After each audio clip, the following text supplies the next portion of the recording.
जब सुने के होई भोजपुरी गाना बस बजे के चाही गाना।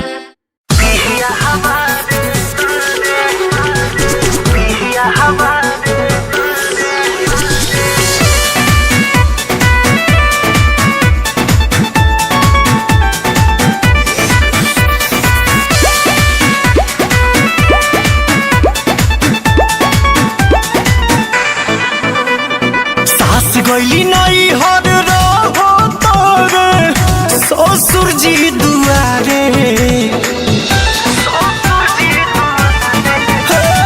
सास गईली नहीं हर रहो तोरे ससुर जी दुआरे।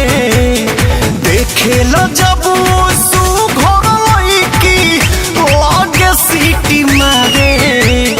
शादी शुदा होके खोजे सखी पिया हमारे शादी शुदा होके खोजे ला कुमार। सखी पिया हमारे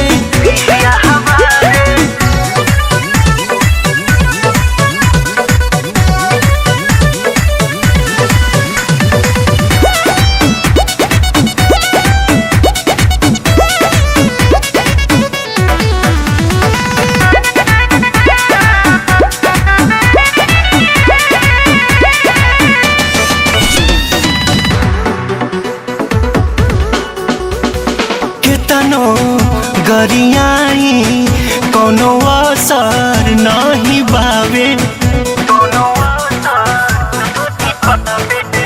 हम कितनो गरियाई कोनो असर नहीं बावे।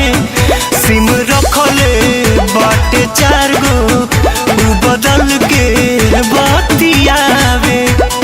सोचले न रही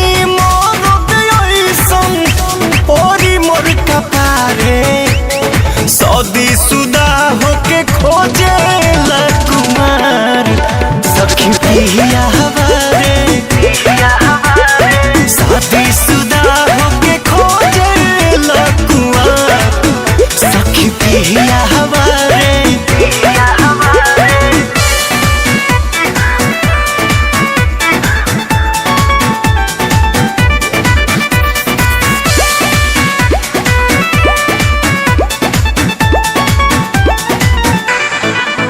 कॉलेजिया स्कूलिया के गेटवा पर जाए।